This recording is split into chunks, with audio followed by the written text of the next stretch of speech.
清朝末期，历史上发现了一个极为奇怪的现象：满族人口19万，组成的清兵还不足5万，而明朝的人口当时有1.5亿，明朝军队在编有300万人以上，而武器装备几乎没有什么差距。而最后的结果是，清兵入关，打败了明朝，俘虏了1.5亿人，进行了改朝换代。这种现象非常奇怪，因为当时明朝末期，大多数的人其实是没有丝毫的抗争意识的。毫不夸张地说，即使有一个清兵，老百姓他也不敢反抗，也不敢逃走，只会趴在地上瑟瑟发抖，等待命运的安排。根据江南的一些史料记载，满人驱赶百姓如同驱赶牛羊，百姓无论多寡，皆垂手突扑，引颈受刃。别说反击了，甚至连逃跑都不敢。可能有很多人不太愿意相信，但这就是明朝末年大多数人面对清兵时的真实写照。有很多人觉得这件事离我们实在是太遥远了，但是我告诉你，在几十年前，3个日本兵也能震慑一个县城几百人甚至上千人。说到这里我们恍然大悟，其实我们的历史上存在着一种一句话两句话说不上来的一种什么东西，但是它始终都没有变过。据说清兵入关前，多尔衮认为八旗兵人数太少，而明朝却有上亿人口，如此悬殊的力量对比让他逐鹿中原很没有信心。但是当时的范文成一句话就打消了多尔衮的顾虑。范文成是这样说的，说汉民族在中央集权下的百姓，淫其妻女忍，刨其祖坟忍，夺其地物忍，衣不遮体，食不果腹，都能忍。此等贱民，他多有无方。多尔衮听完之后如醍醐灌顶，突然恍然大悟。但是大家有没有想过一个问题，为何汉民族当时会懦弱到这般田地？今天呢，我就告诉你，是我们选错了文化，也就是所谓的儒家文化。汉武帝开始独尊儒术，所以从汉朝开始一直到我们都受儒家文化的影响。在先秦时期，我们可是有诸子百家的，有那么多文化和思想在同一时期一起爆发，也就是在公元前300年到公元前500年这段期间。而其中最显著的要数道家的老子、儒家的孔子、法家的管仲、墨家的墨子、阴阳家邹衍，还有杂家、纵横家等等，可谓是乱世中的诸子百家。而下面我要说的儒家和墨家在历史中它到底什么样？儒家主张的是一切都要自上而下，就是先考虑最高的地位，也就是古代的皇帝，所以要用尽一切的手段拉开贫富差距，一头让皇权贵族奢华权重，然后另一头呢让老百姓吃不饱饭。因为儒家思想认为，只要底层不闹事，皇权才能做得更稳更久。所以儒家做的第一件事就是分等级，君臣、官民、男女，就连职业也要分等，士农工商，严格的让你每一个人都能找到自己对应的位置，而皇权永远都是至高无上的存在。这也很好的保护了皇权和士大夫阶层的利益。但是对中下阶级的人呢，就非常的残忍了。等级分化严重的时代，官民分等导致官官相护不作为，让底层的老百姓几乎没有正义可言。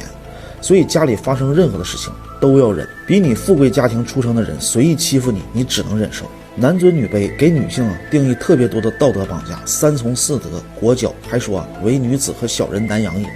这都是儒家给女性做的定义。士农工商的严格分化，让底层的商人和创业者地位极其低下，没有什么资源，不认识点关系，可以说是寸步难行，举步维艰。试问这种环境下，皇权贵族他只会贪图享乐，歌舞升平。反观底层老百姓，他对生活丝毫没有积极性。而当时只有一个人是站出来完全反对儒家等级制度的，就是墨子。先秦时期的墨家学派无论是在地位上还是在影响力上，他是一点都不输给儒家的。因为墨家他和儒家正好相反，他喊着兼爱人人平等的口号的同时，还拥有了当时最先进的机关兽和守城武器。墨子他极力反对儒家的等级分化，说如果后人都学习你们儒家，那就很难发展和进步。墨子主张的兼爱，他就是人人平等，没有阶级，要用平等的眼光来看待对方，用兼相爱的方式谋取利益，反对建立等级之后的压榨和剥削。儒家建立等级才是第一步，然后呢还会主张信命，这个也是墨家更加反对的腐朽思想。儒家思想说君子以固穷，穷也要安贫乐道，就是贫苦百姓家出生的孩子呢，你永远都不要想着翻身，包括你祖孙三代，最好是世世代代。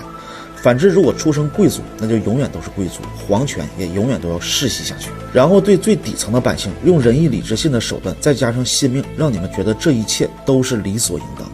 而墨子看完儒家提出的这一切主张之后就提出了非命思想，就是说不要把任何一个人永远都框定在一个身份里，提倡人定胜天，无论出生什么样的家庭，都可以通过后天的努力来改变这一切。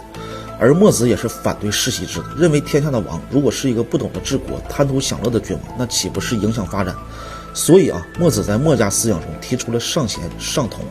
认为天下的王要大家选择有能力的人而举之，反对一家姓的独大。所以在我们看墨家文化的带领下，一个民族是什么样的，我们可以和视频刚开始提到的明朝和贯穿2000多年历史腐朽文化做下对比。在先秦时期，只要国家有难，墨家文化就认为全民皆兵，遇到战事妻妾和妇孺都要出战，战到最后一兵一卒。战国7个国家唯一不允许弘扬儒学的就是秦国，因为秦国从秦献公时期就是学习墨家思想，最后秦国一统天下。秦国在平定6国之后，还修建了秦长城、郑国渠、都江堰，每一个拿出来都堪称逆天工程，可见当时的生产力有多大。在统一之后的战事上，他北击匈奴，南征百越，所向披靡。历史上哪个朝代土地分配的最为公平？秦国。只有秦国，他完全可以做到收回贵族特权，把土地如常分配给普通人，实行授田制。秦国女性的地位也没有那么低微，秦国授予官爵的选拔官员的人都是立过战功和重粮食最多的人，不看什么家庭出身，也不看性别，女性一样可以继承官爵。这也就为什么在墨家文化下，让秦人在战场上他异常的凶猛。所以后世诋毁秦始皇、诋毁秦国都是儒粉。如果大家都知道真实的秦国有多么的强大，那谁还学习儒学了？都转身学墨学。然而历史一直发展到近代，才有少数人觉醒。近代的文化运动变革，说白了就是儒学到墨学的过渡。但是动了谁的奶酪，这里就不说了。虽然不是很容易的事，但是也是早晚的事。所以屯版的墨子我推荐给大家。这本书呢，不仅内容很全，还有翻译、有注解、有彩图，这才是底层人能够迅速翻身或拿到结果的最底层逻辑。